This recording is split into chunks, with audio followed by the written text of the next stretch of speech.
Amen. At tayo muna po yung manalangin bago po tayo magsimula po, mga kapatid.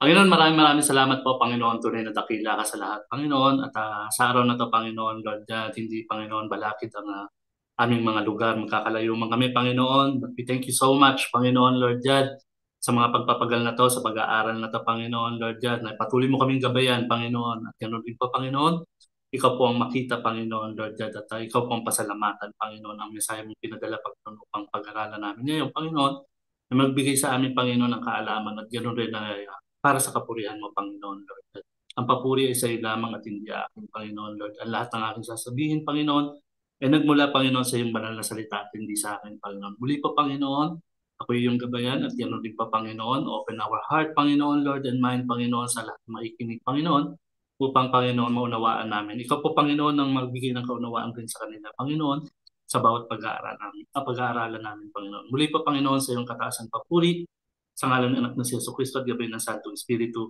Amen. Amen po, mga kapatid. Now, but before we start po sa atin po pag-aaral po, for this week po, mga kapatid, is lahat naman ng parang revelation at binibigay sa atin ng Panginoon is about the prayer. So lahat naman ng prayer, so patulad nga ng ano rin, nung tawag ito Sunday service sa Rangka po is about the prayer na namin binibigay. So lahat ng amount binigay sa atin ng Panginoon is about prayer also. So ngayon, ano lang po tayo, is napaka-basic naman na pag-aaral about prayer, pero mas alamin pa natin ng konti kung ano ba yung prayer pa talaga. So napaka-importante po sa isang mananampalataya, bilang isang Christian, lalong-lalo na yung panalangin natin, ano ba para sa atin? Yung prayer talaga. So kasi maraming nagpa-prayer, maraming gumagawa ng prayer. So hindi natin masyadong maunawaan ba o ano ba talaga ang prayer natin.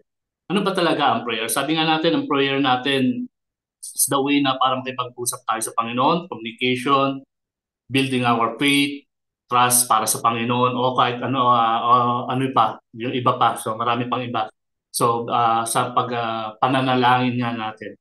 So doon na bibuild yung ating mga faith sa Panginoon sa bawat prayer natin. Pero sabi nga natin, hindi lahat ng prayer is ganun ka-powerful. There's, sabi nga nung iba, meron bang power in the prayer. So, ang ano natin po doon is hindi lahat ng prayer is may powerful. Sabihin natin is lahat ng prayer is may katuparan sa atin na mga panalangin. Alam po natin na mga hindrance sa mga prayer, yung sinasabi natin mga balakid sa prayer, lalong-lalo na po yung other religion, alam nila mag-prayer, katulad rin nung sabi pa ni Pastor Jimmy nung ano. So, sa mga prayer, maaaring alam nila mag-prayer yung mga other religion, pero hindi nila alam yung kanilang inaalaya ng panalangin. At hindi lahat ng prayer po, mga kapatid, hindi lahat ng prayer is pinapakinggan ng Panginoon. Kasi lalong-lalo na kung ang ating pamumuhay ay patuloy na namumuhay sa kasalanan, hindi pinapakinggan ng Panginoon yung mga prayer natin minsan. Sabi nga natin, ang Panginoon ay malayo sa mga taong makasalanan. At maraming uri ng prayer in the Bible na pwede natin nababasa about prayer. At nandiyan rin siyempre po, mga kapatid, yung pattern ng prayer. So meron tayong mga pattern ng prayer na nababasa rin sa Bible. Like sinabi po natin yung Acts, adoration, confession, thanksgiving, supplication, and yung mga basic pattern na yan. May share lang po tayo before na pumunta po tayo sa topic, yung pinaka-topic natin. No? Share ko lang po isang parable rin.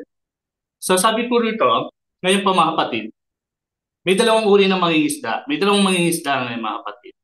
Kinamagahan, nag-usap sila ng kinagabihan, nag-usap sila ng mangingisda sila ng umaga. Kinamagahan, dala nila yung parehong pamingwit nila or the same fishing rod na tinatawag natin. So dala nila yung pamingwit nila, yung dalawang magkaibigan na to para mamingwit. Dumating yung mula umaga hanggang umabot sila ng katanghalian.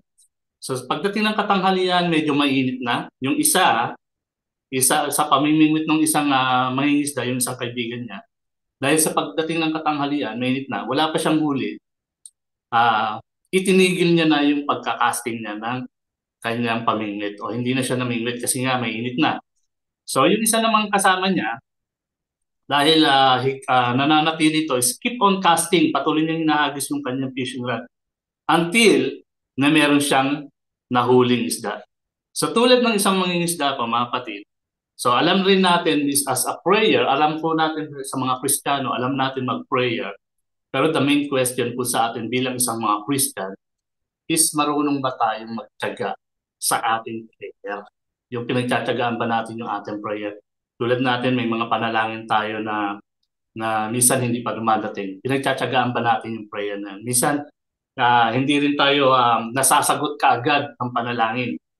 So, minsan kaagad kasi yung ating pagtsatsaga ay wala ron. So, minsan nagiging iba't iba yung ating request in the prayer po mga kapatid. So, ito po yung pag-aaralan natin ngayon, yung ating panalangin na may pagtsatsaga.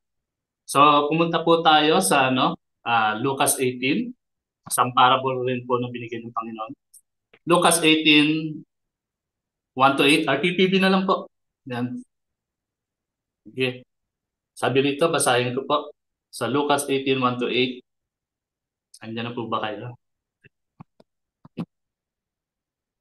Isinisay ni Jesus ang isang talinghaga upang ituro sa kanila ang dapat silang laging manalangin at huwag mawalan ng pag-asa. Sinabi niya, sa isang lungsod ay may isang hukom na walang takot sa Diyos at walang iginagalang na tao. Sa lungsod din iyon ay may isang biyuda.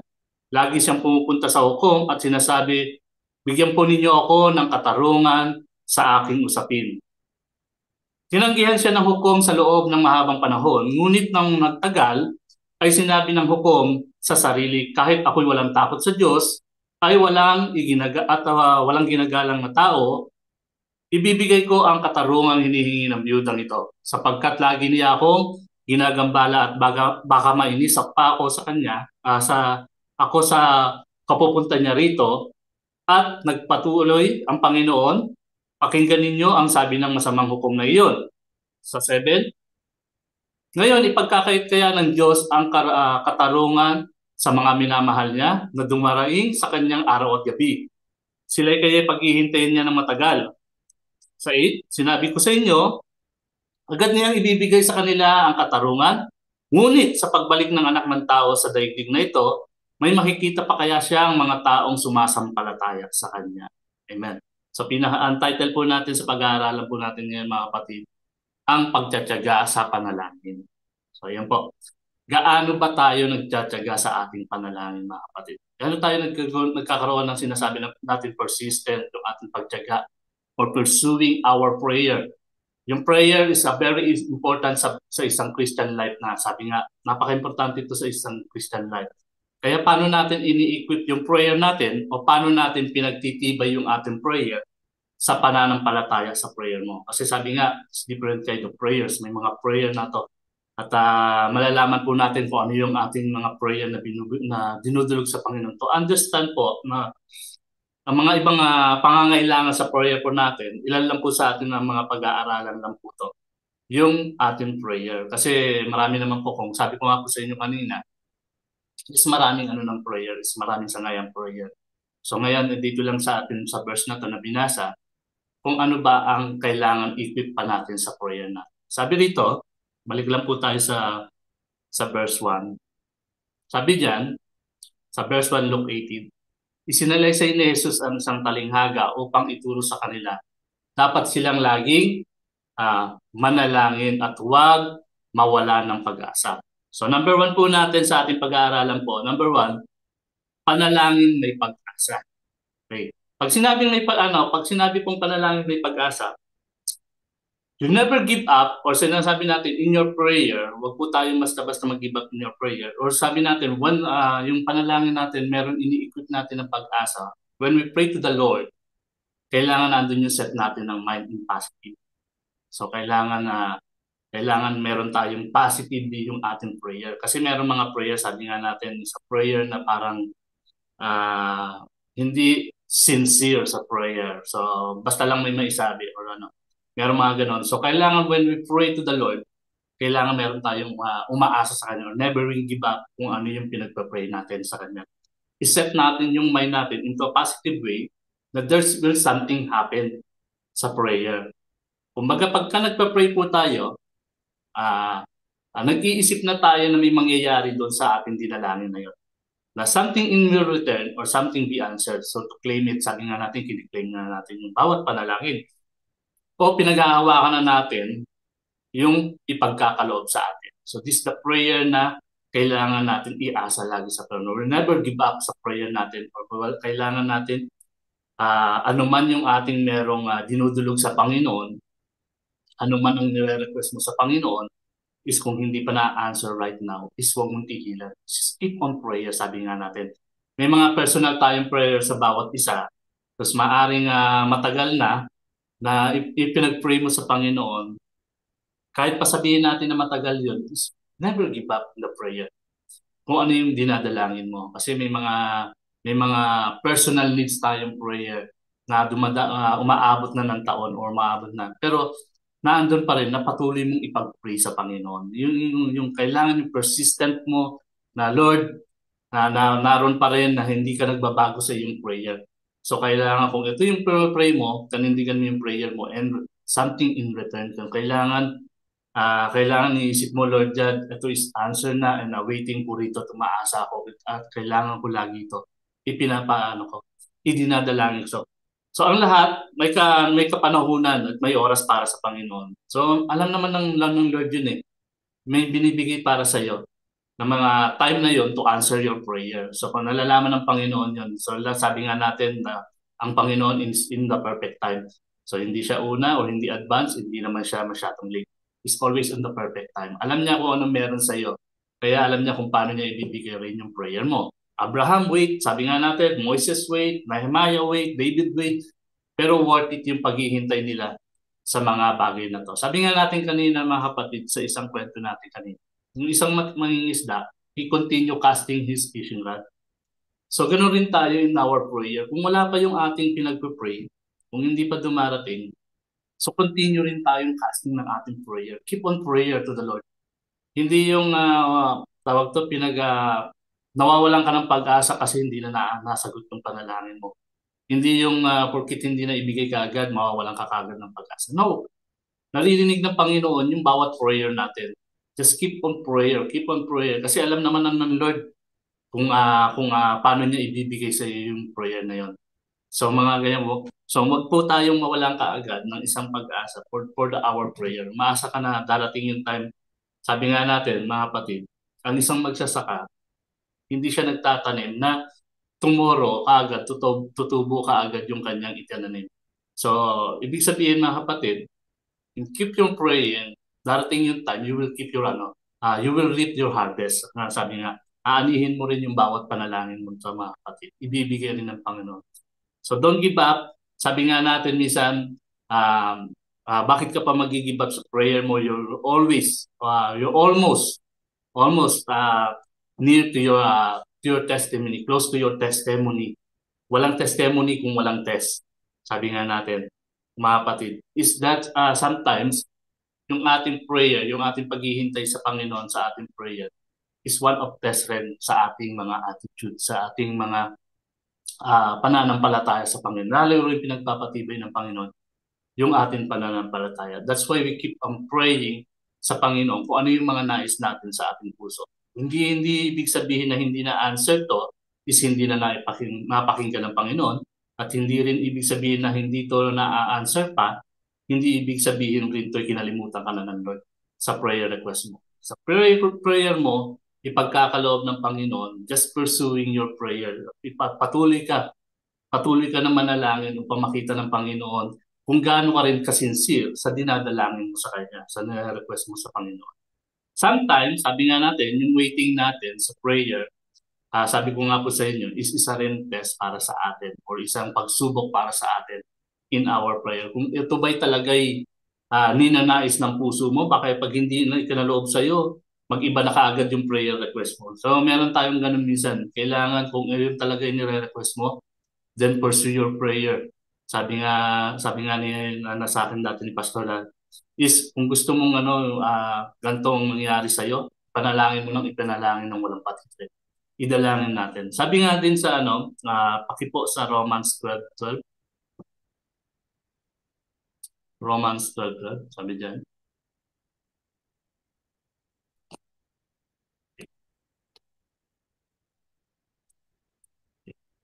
Magalak kayo dahil sa inyong pag-asa, matiyaga kayo sa inyong kapagyatian at palaging manalangin. Ano man yung nangyari sa atin, is palagi lang na natin ipanalangin sa Panginoon.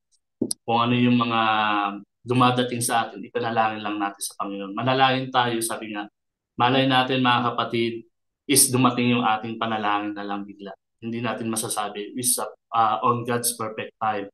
So keep on prayer sa Panginoon. Huwag natin tigilan kung ano yung mga dinadalangin natin. Manalangin, may pag-asa tayo sa Panginoon sa pagpanalangin na yan. Huwag natin pong tigilan. And verse 2, balik po tayo ng Lucas 18, verse 2. Hindi naman po gano'ng kahaba ng pag-aaral. So sabi po sa verse 2 and 3:18, sinabi niya sa isang lungsod ay may isang hukom na walang takot sa Diyos at walang iginagalang na tao. Sa lungsod ding iyon ay may isang byuda. Lagi siyang pumupunta sa hukom at sinabi, bigyan mo ako, puniyon ako ng katarungan sa aking usapin. So sa pangalawa po natin pa, number 2 po natin sa panalangin pagtitiyaga.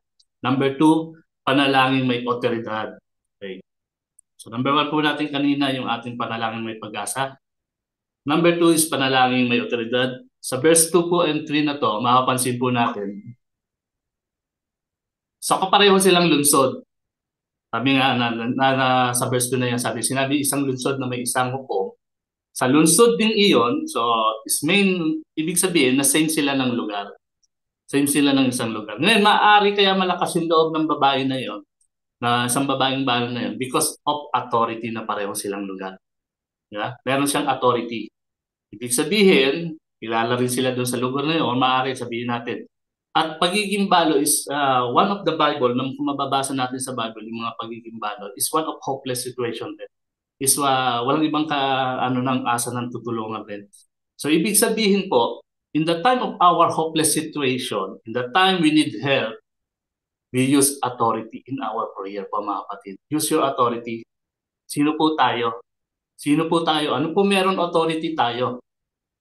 So minsan kasi ganun tayo bilang sa mga Christian. Sabi nga ni I recall sa ni Pastor Jimmy, may mga Christian hanggang ngayon hindi natin kilala ang Panginoon. May mga Christian rin hanggang ngayon na hindi rin natin alam yung authority natin ngayon. Hindi natin alam yung authority o ano meron tayo. That's why in a prayer, wala tayong nilalagay na authority in our prayer, in our needs. O sabihin natin po mga kapatid, in your situation, wala tayong binibigyan ng authority in our prayer. So, ibig sabihin, anong merong authority ba talaga na meron tayo? When it comes po sa prayer, sabi nga po natin, gamitin natin yung ating authority. Lalo-lalo na pagdating sa prayer and deliverance, prayer and healing, prayer against the enemy's work, prayer in protection, kailangan po ng authority na meron tayo. God given us authority. Pero hindi natin maginagamit yung authority na meron tayo kasi nga hindi natin alam kung ano yung authority na meron tayo. Halimbawa, pwede ba nating idalangin kung anong ginagawa ng diablo sa atin? Sabi nga natin, kung merong pray over, sabihin natin may nagpa-pray over mga kapatid, and is praying for deliverance or sabihin natin kung anong bagay man.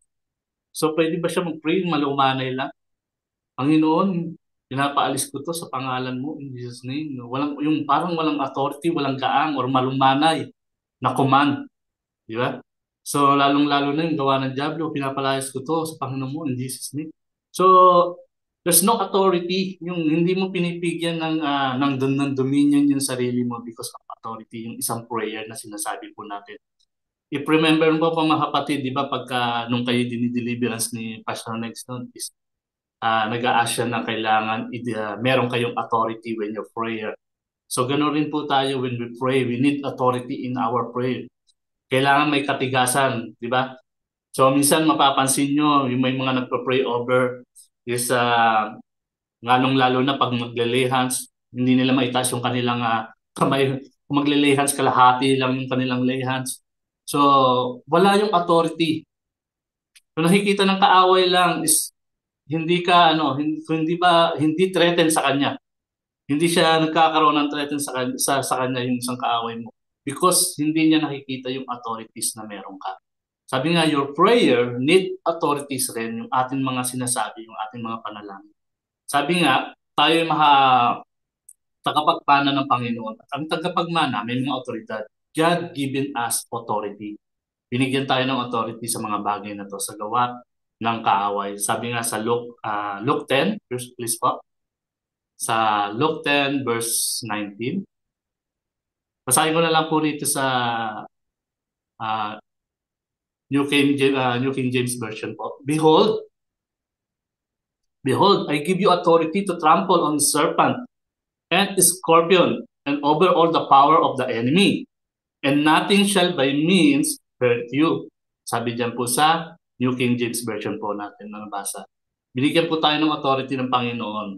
Sabi dyan, to trample the serpent and the scorpion and over all the power of the enemy. Sino po ba yung kaaway natin? Yung nagawa ng kaaway natin, Satan, di ba? O lahat ng gawa ng mga hindi maganda, all to protection you, sabi nga, for protection. So lahat po ng ito, sabi nga, and nothing shall by any means hurt you. So ibig sabihin, we need authority sa bawat prayer natin. Bigyan po mo bigyan po ng otoridad yung bawat panalangin natin. Ang gawa ng Diablo, binawasak ko to. Sabi nga natin, binawasak natin sa pangalan ng Panginoon. Use the authority. Lalong-lalo na po when it comes in prayer in deliverance na sinasabi ko po sa inyo kanina. At lalong-lalo na, hindi lang sa prayer in deliverance, lalong-lalo na po, syempre po, in the prayer sa taong which is possessed. So, kailangan natin ng authority rin. Pero sabi nga natin, mga kapatid, sa mga pag-aaral po na yun, alamin po na natin muna yung authority natin o sabihin natin, alamin muna po natin yung pag-aaral ng deliverance before we say na makapag-deliver rin tayo ng tao. Hindi yung gawin kaagad natin, yung execute kaagad natin nung wala tayong masyadong kaalaman. Baka mamaya magkaroon ng transferring experience. So we pray po na po is alamin po ano meron na yung deliverance. Nandiyan naman yung mga pastors po para magbigay rin sa inyo ng kaalaman about deliverance po. Amen. Then sabi po dito, continue po. In verse 4 and 5, sabi po dyan sa Lucas 18, kapatid, paano po ulit sa Lucas 18? Balik po tayo sa 4 and 5. Tinanggihan siya ng hukom sa loob ng mahabang panahon. Ngunit, nang matagal na ay sinabi ng hukom sa kasarili, kahit na ako'y walang takot sa Diyos at walang ginagalang na tao, ibibigay ko na ang katarungang hinihingi ng byuda.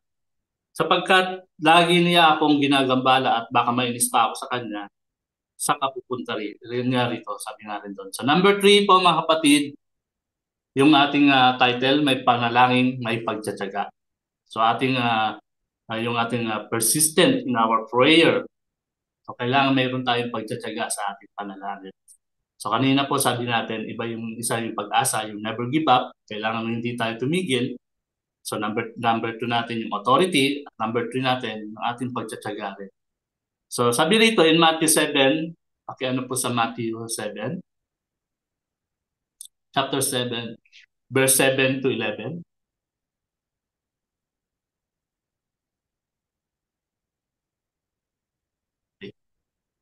Yan. Sabi diyan, humingi kayo at kayo'y bibigyan, humanap kayo at kayo'y makakatagpo, kumatok kayo at kayo'y magpagbubuksan. Sapagkat ang bawat humihingi ay tatanggap, ang bawat humahanap ay makakatagpo, at ang bawat kumakatok ay pagbubuksan. Bibigyan ba ninyo ng bato ang inyong anak kapag siya humihingi ng tinapay? Bibigyan ba ninyo siya ng ahas kapag siya humihingi ng isda? Kung kayo masasama ay marunong magbigay ng mabuting bagay sa inyong mga anak, gaano pa kaya ang inyong amang nasa langit, bibigyan niya ng mabubuting bagay ang sino mang humihingi sa kanya. Sabi po natin mga kapatid, skip ko na yung ating pagtsatsaga natin, papatuloy tayo magtsaga sa prayer na to. Maaring iba, inaabot ko ng taon, sabi nga natin kanina, maging matyaga lang tayo in our prayer. Yung ating persistent, yung ating kaloob, ipagkakaloob rin ng Panginoon. One short testimony na lang po about the pagtsatsaga ng prayer, mga kapatid. And never give up, sabihin niya natin. Short testimony lang, mabilisan lang para naman maipasok sa sa pag-aaral po natin na to. Mga kapatid, a short testimony lang dito sa pag-prayer ng pagtsatsaga, to back up the prayer ng pagtsatsaga.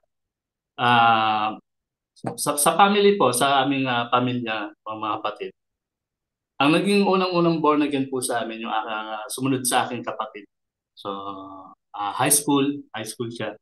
Then siguro ako mga college. Ngayon po, ang prayer niya, ang kanyang prayer persistent, mga kapatid, is magkaroon ng kahit isa pang one born again Christian sa kanilang family to help para sabi nga, ma-share yung words of God sa kanilang pamilya. So, yung prayer niya, hindi ganun kaagad ibinigay ng Panginoon para sa kanya. So, keep on prayer. He keep on prayer. Nag-pray na ng prayer ng kapatid ko. Then, at time, mga kapatid, so ilang years yung kanyang persistent prayer. So, mula nung high school siya, dito lang po ako na born again sa Saudi Arabia. So, he keep on prayer hanggang dito. At syempre, yung kanyang prayer is one, sabi niya, Lord God, is one kahit as a born again na tumanggap lang sa sayo, is inaano niya lang, sabi niya pa nga sa akin, is lang kahit born again lang or sabihin natin attendees lang, ibigay mo sa akin, sabi niya, ng kapatid ko. But, the persistent na yung kanyang prayer, nakita ng Panginoon yung heart niya na i-keep on prayer sa mga bagay na yon. Although maraming taon ang binilang niya, pero hindi siya nabigo or hindi pinagkait ng Panginoon yung kanyang prayer. So nakita niya naman, so mga kapatid po, as a sharing now of words of God, so hindi lang as one member ng isang ng isang church or ng born again, is na ito pang ginagamit ng Panginoon, ang binigay pa sa kanya sa kanyang mga panalangin. So, he keep on prayer po sa bawat Hindi ibig sabihin tumatagal ng taon yung ating pinapanalangin ay talagang tawag nito, hindi na natin pagtsatsagaan. Pagtsagaan natin yung ating prayer hanggang sa dumating yung prayer na yun. Kasi worth it naman talaga pag binigay sa inyo ng Panginoon. Sabi nga, years ang binilang para sagutin yung prayer. So mga kapatid, is dito lang po tayo nakatanggap sa Panginoon. And yung dumating nga rito si Pastor Neg, yung nagkwentuhan kami mga kapatid, is sabi nga ni Pastor Neg, yung nagkwentuhan kami mga kapatid, is walang pagkakalayo kung anong vision namin. Kung anong vision namin ni Pastor Neg is the same na meron ako, is hindi rin matanggap ng kapatid ko what's kung anong nangyari, bakit hindi niya iniisip na ako yung maging one of the part ng isang Christian o sabihin nga sa isang kanyang pamilya, because alam niya yung mga vision na meron tayo. So, lahat binabago ng Panginoon. Just keep on prayer. Lalong-lalo na sa mga family rin natin. Yung nais natin na makatanggap rin sa Panginoon. Keep on prayer. Darating yung time na yon, yung pagtsatsaga mo sa prayer na yan, is darating yung time na yun, pagkakaloob sa iyo ng Panginoon. Walang imposible sa Panginoon. Ang prayer, mga kapatid, is walang time, walang limit time, wala rin bilang sa isang araw.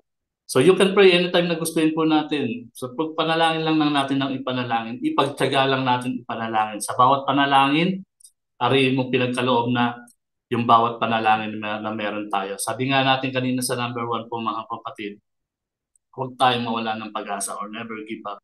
We continue our prayer, persistent prayer, lagi tayong maging matyaga sa ating panalangin. Ano yung hinahanap natin sa puso natin, ano yung ninanais natin, ano yung lagi mo nire-request, huwag kang magbago-bago ng isip.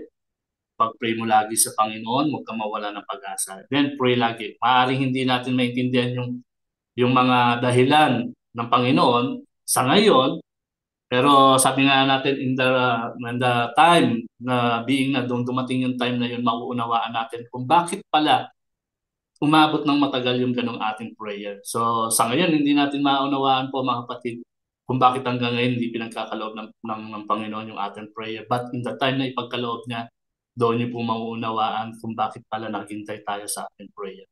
So minsan iniisip natin yung ating prayer is ganun lang po na ating dinadalangin. Sabi ko nga po kung ako po napakinggan niyo dati, sa bawat prayer po natin, all-in-one po magbigay ang Panginoon. So, yung hinihingi natin sobra-sobra, all-in-one po ibibigay lahat kagad ng Panginoon.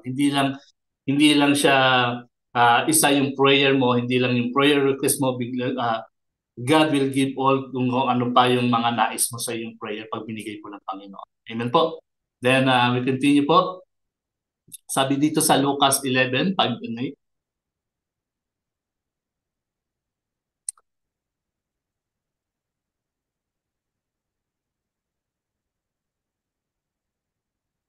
Okay. Sabi po dyan sa Lucas 11:5 and 8. Sinabi pa rin niya sa kanila, ipalagay natin isang hating gabi sa inyo ay nagpunta sa inyo, nagpunta sa isang ninyong kaibigan na nakiusap. Kaibigan, bigyan mo muna ako ng 3 tinapay. Dumating kasi ang isa kong kaibigan, naglalakbay at wala akong maihain sa kanya. At ganito naman ang sagot ng kaibigan mong nasa loob ng bahay. Huwag mo na akong gambalain. Nakatrangka na ang pinto at nakahiga na kami ng aking mga anak. Hindi na ako makakabangon para bigyan ka ng iyong kailangan. Sinabi ko sa inyo, hindi man siya bumangon dahil sa kanilang pagiging magkaibigan. Babangon siya upang ibigay ang hinihingi ng kaibigan dahil sa pagpupumilit nito. Just keep on prayer, sabi nga natin. Patuloy na binibigay ng Panginoon. Kung titingnan yung mga parables na to, mga binigay ng Panginoon, is napaka sa lahat ng gospels binigay sa gospel na binigay ng Panginoon is patuloy tayo mag-pursuing ng prayers. Kasi karaman na persisting our prayer, yung pating pagpupumilit sa panalangin ng Panginoon. Minsan gusto ng Lord yung tinatawag natin, yung lagi natin tinatakbuhan siya sa panalangin. That's why nabibuild yung ating relation. Kaya minsan kung nagpe-pray tayo, kapatid, mapapansin niyo, kung magpe-pray ka ng isa lang, isang beses lang sa panalangin mo, sa hinihiling mo, sa request mo, is parang mas matagal na hindi dumadating. Pero kung minsan mas lalo ka nagpupumilit, yung pagpupumilit mo sa prayer mo, hindi lang pala yung prayer ang nagbibuild sa'yo, yung relation pa pala. Kasi dahil sa araw-araw ka nagpupumilit sa prayer, yung relation mo lalong lumalago. Hindi mo lang napapansin. Ang hinahabol mo yung prayer mo, pero yung relation mo lumalago na pala because of yung every time mong pagpupumilit ng prayer mo sa Panginoon. Keep pushing sa prayer. Ang Panginoon hindi sinungaling, sabi nga natin, hindi sinungaling sa kanyang mga pangako at naririnig niya yung bawat panalangin po natin, mga kapatid. Ibinibigay po ng Panginoon yung bawat panalangin. Sabi nga, di ba, sa mga Bible verse na nababasa natin, hilingin nyo, sabi niya, sa aking pangalan, yung bawat kahilingan, pagkakaloob ko pa para sa ikapupuri ng Ama. So, bawat prayer na yun, sabi nga doon sa may mga ibang dalangin, di ba? Ipagkakaloob. So makikita natin sa mga verse na yan, mga kapatid. Muli po, balik rin tayo ulit sa verse sa Luke 18, verse 7 and 8 naman po.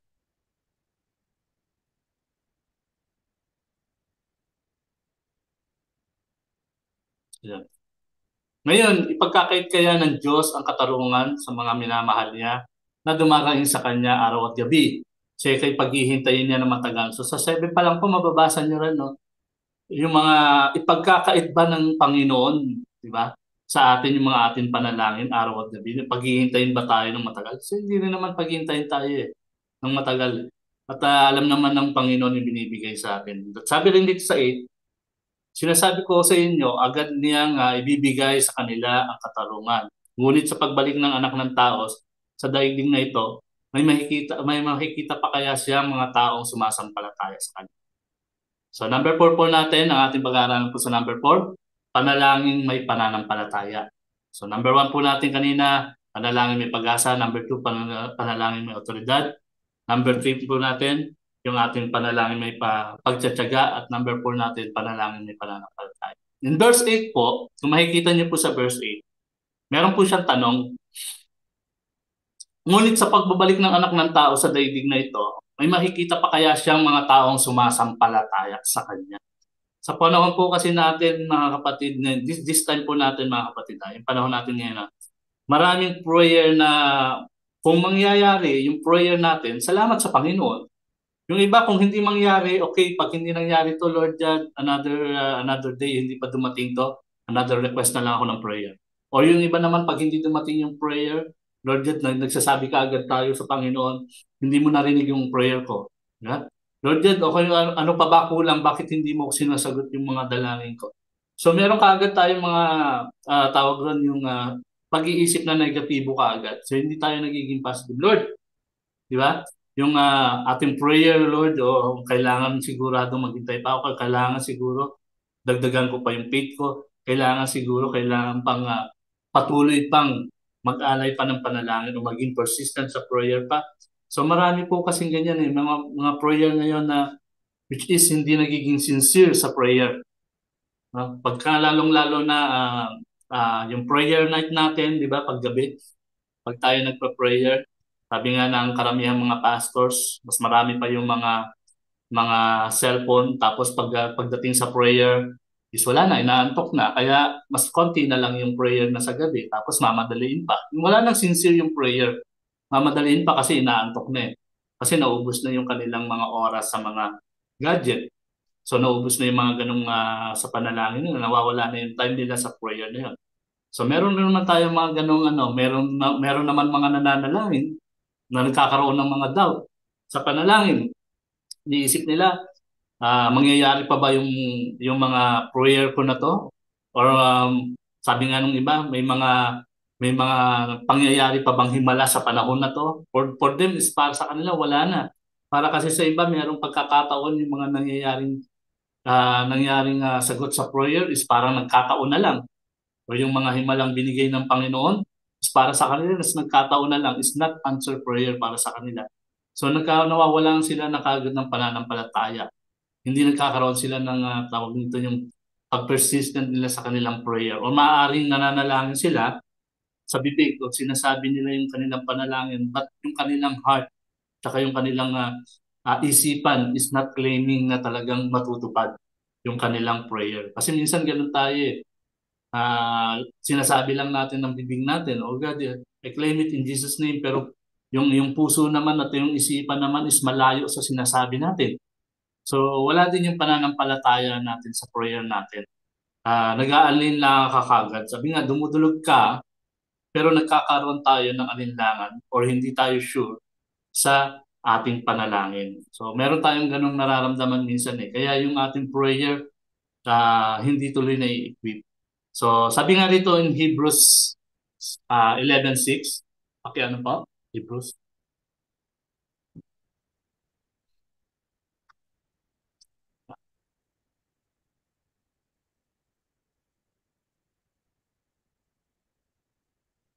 Yan.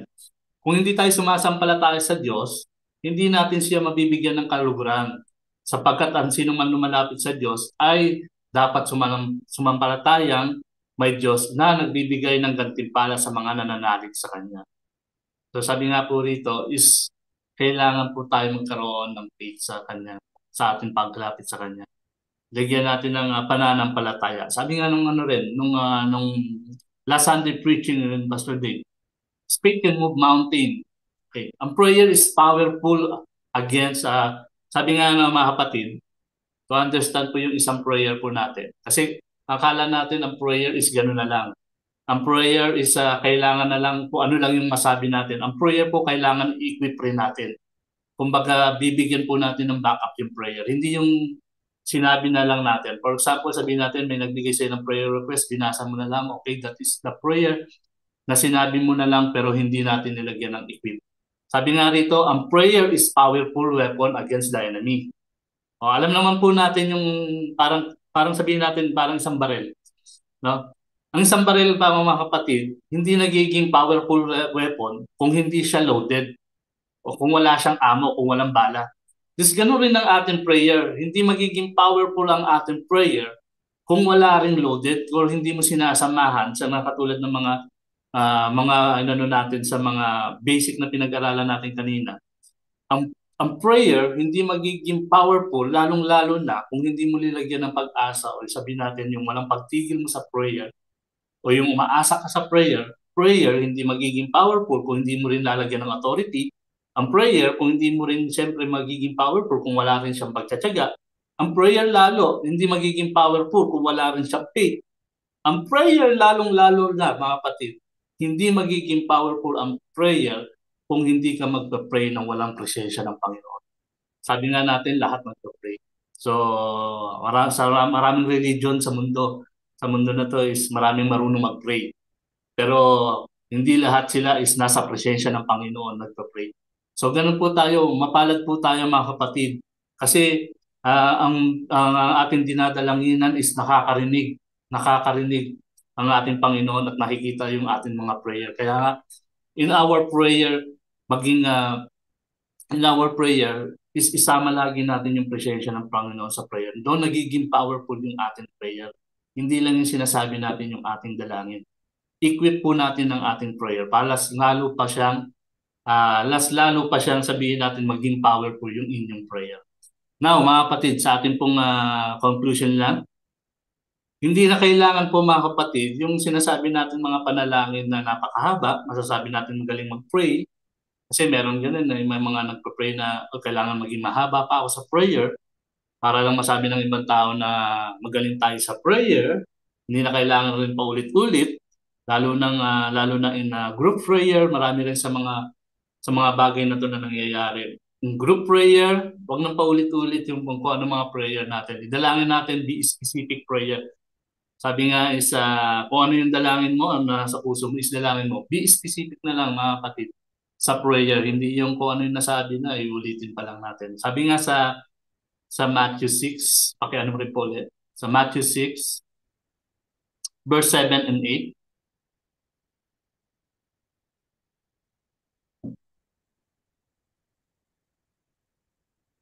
Okay po. Sabi diyan, sa panalangin ninyo, huwag kayong gagamit ng maraming salitang walang kabuluhan gaya ng ginagawa ng mga Hintil.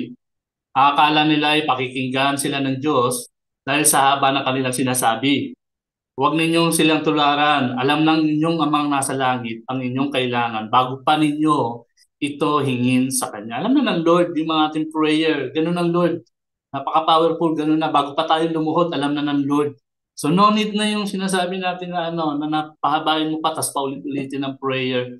Is maging specific ka sa prayer mo. Is mas maganda pa ang specific. Isa pong best na napakinggan ko na prayer po mga kapatid. Yung bagong heart na born again, na nag-ask ng prayer. Nagpa-prayer meeting kami, share ko lang po mga kapatid. Nagpa-prayer meeting kami, ang sabi ng prayer niya, Lord, hindi pa ako marunong mag-pray. Turuan mo ako mag-pray. In Jesus' name, amen. It's napakagandang prayer, napaka-short. Pero napakaganda kasi may willingness yung prayer niya. So may submission po yung kanyang prayer. So ganoon rin po tayo. Kung ano yung nasa puso mo, then go. Yun yung pag-pray po natin kasi alam ng Panginoon yung dinadalangin mo. Huwag rin tayong gumamit ng isa pa po na sa ating pag-aaral na to. Huwag rin po tayong gumamit ng mga ibang Bible verse sa prayer na hindi naman angkop sa panalangin. So, nami-misuse lang yung verse po na yan. Tapos, syempre, in the prayer group, tawag dito, naguguluhan lang yung nakikinig sa atin o sabihin natin yung mga kasama natin sa prayer. Naguguluhan lang siya. Like example po mga kapatid, in the verse of Matthew 18, 19, and 20, sabi nga dyan, tandaan ninyo kung ang dalawa sa inyo ay nagkakaisa dito sa lupa. Sa paghihingi ng anuman sa panalangin, ito'y ipagkakaloob sa inyo ng aking Ama na nasa langit. Sapagkat saan may dalawa o tatlo nagkatipon sa pangalan ko, naroon ako sa kasama nila. Sabi nga ron. So, this is a Bible verse po na karamihan po lagi natin naririnig in the prayer meeting or sabihin natin sa ibang mga gathering po mga kapatid. But correct me if I'm wrong po mga pastors. Ito kasing Bible verse na to po is about sa taong hindi nagkaunawaan. So hindi po about the prayer. Kaya minsan ginagamit natin pag prayer meeting, so may mga ibang kapatid niya rito, inaano ko rin po. Pagka may prayer meeting, so tuloy yung mga nakikinig tuloy, sabihin nila, paano tuloy pagka ako nag-iisa? Lalo na newborn again Christian. Pastor, paano ako pagka nag-iisa? Wala na ba ang presensya ng Panginoon sa akin? Kasi sabi dun sa binasa nyo kanina, 2 o 3 nagkatipon, siya ay nasa kalagitnaan. Pastor, nag-iisa lang ako. So minsan ginagamit natin, nami-mislead natin yung ibang mga members because wrong Bible verse na nagamit natin. For example po mga kapatid, halimbawa po sa isang grupo, may dumadalangin po na idinadalangin nila, Panginoon, dalawa o tatlo nagkatipon sa inyong pangalan, ipagkalooban niyo po na umulan ngayon. At meron naman sa kabilang grupo, Panginoon, dumadalangin kami, dalawa o tatlo nagkatipon sa inyong pangalan, na huwag umulan po sa araw na to. So ano po ba ang susundin ng Panginoon doon? Nababase ba ang Panginoon sa dami ng grupo para sa nanalangin? Because of, sabi nga natin mga kapatid, yung binasa po natin, nagkakaroon tayo kasi ng misunderstand or sabihin natin, misuse the verse sa prayer. Kaya kung magpe-prayer minsan tayo, i-check po natin muna bago natin gamitin yung Bible verse. Kasi yung context na yon is para po sa dalawang nagkaalitan. At kung ano yung pinag-usapan o nagkasundoan nila about sa kasalanan or yung anuman ng pagkakaalitan nilang magkapatid. Anuman ang pinagbabawal, sabi doon, yung pinagbabawal nila na hindi pagkakaunawaan nila, kung ano yung mga hindi na pagkaunawaan nila o kagalitan, pinagbabawal nila, eh pagbabawal rin sa kalangitan. Kung ano naman pinahintulot, like sabihin natin na they ask forgiveness at binigyan nilang mga ano, kung ano man yung kanilang hiniling, ipagkakaloob din sa kalangitan. So kahit nag-iisa po tayo, kasama natin ang presensya ng Panginoon. So every time po tayo nagpa-prayer, kasama natin ang Panginoon. Kung ano nasa puso natin, iyon ang idalalangin natin. Be specific in our prayer. Walang mahaba o maikli sa panalangin para sa Panginoon. Ang dalangin ng isang matuwid po mga kapatid, ang dalangin ng isang matuwid na tao ay mabangong insenso sa karya ng Panginoon po. Amen po. Yun po ang ating short na pag-aaral po sa ating araw na to. Tayo muna po yung manalangin po. Lord, maraming salamat po, Panginoon, Lord God, sa araw na to. At patuloy kami, Panginoon, Lord God, kami po ituruan mo pa, Panginoon, Lord God, sa anumang mga pangangailangan, lalong-lalo na sa panalangin, Panginoon, Lord God. At matuto kami, Panginoon, kung ano yung mga dapat idulog. O Banal na Espiritu, maraming salamat po sa pagtuturo mo sa amin, Panginoon. Lord God, na patuloy mo kami pinapalalan pa sa iyo. Banal na Espiritu, salamat po, Panginoon, sa mga kapatid na nakisa ngayong gabi na to, Panginoon, at patuloy mo silang gamitin rin, Panginoon, Lord God. At ikaw po, Panginoon, na magbigay, Panginoon, ng wisdom sa kanila, Panginoon. Maraming salamat po sa iyo, Panginoon, sa iyong kataasan, papuri ang lahat ng ito sa ngalan ng Anak na si Jesus Cristo, Divina Santong Espiritu. Amen.